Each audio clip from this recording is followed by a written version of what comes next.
భారతీయ జనతా పార్టీలో బూత్ అధ్యక్షుడు కానీ జాతీయ అధ్యక్షుడు వరకు కూడా అందరూ కలిసి సమిష్టి నిర్ణయం మీద ఆధారపడి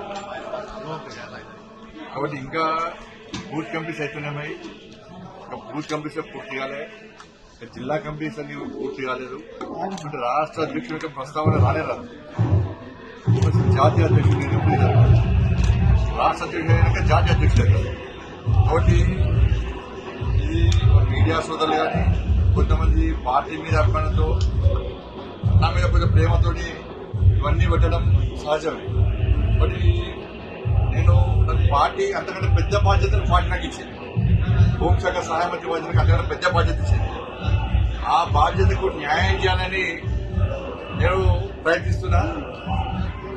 నా స్థాయిలో నేను కష్టపడి పనిచేస్తున్నా. మరి రాష్ట్ర అధ్యక్షుని ఆలోచన నాకు లేదు. అంతకంటే పెద్ద బాధ్యతలు ఉన్నా ఆ బాధ్యత నెరవేర్చే క్రమంలో మాత్రమే నేను పనిచేస్తున్నా. కాబట్టి పార్టీ మీద కానీ నా మీద కానీ ప్రేమ అభిమానటువంటి ప్రతి ఒక్కరు కూడా దయచేసి నాకు సహకరించండి. నేను మీరు రాయడం తప్పకూడలేను, కానీ దాని ద్వారా ఇబ్బందులు వస్తాయి. దాన్ని కావాలని కొంతమంది కుట్ర వేసి నాకు వ్యతిరేకంగా వీడియోలు పెట్టే ప్రయత్నం చేస్తున్నారు. నేను రాష్ట్ర అధ్యక్షుడు హైదరాబాద్ వచ్చని చెప్పి దాని తప్పు వీడియోలు పెట్టే ప్రయత్నం చేస్తున్నాను. కాబట్టి ఆ లైన్లోనే నేను రాష్ట్ర అధ్యక్షుడు కావాలని ఆలోచన లేను.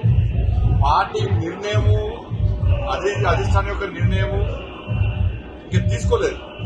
అందరు కలిసి సమిష్టి నిర్ణయం తీసుకుంటారు. కాబట్టి రాష్ట్ర అధ్యక్షుడు ప్రస్తావన లేదు. దయచేసి సోషల్ మీడియా ద్వారా కానీ మీడియా ద్వారా కానీ నేను రెండు చేతులు జోడించి మీరు విజ్ఞప్తి చేస్తున్నా. అటువంటి పెట్టే ప్రయత్నం చేయకండి. మీరు పెట్టడానికి నేను అహంకారంతో గర్వంతో మాట్లాడలేదు. దానివల్ల నాకు పర్సనల్ ఇబ్బంది వస్తున్నది, ప్లస్ పార్టీ కూడా ఇబ్బంది వస్తుంది.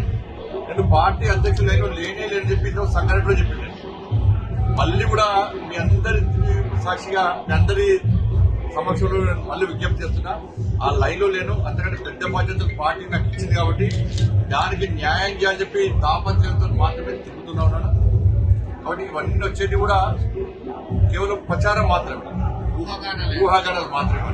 కాబట్టి దయచేసి అంతా సహకరించవలసిందిగా కోరుతున్నాను. దీనివల్ల నాకు పర్సనల్ గా అవుతుంది, పార్టీ కూడా ఇబ్బందులు వచ్చే ప్రమాదం ఉంది. కాబట్టి మరి దయచేసి అంతా సహకరించవలసిందే కోరుతున్నాను. నేను కావాలనుకుంటున్న అందరూ కూడా హృదయపూర్వక ధన్యవాదాలు.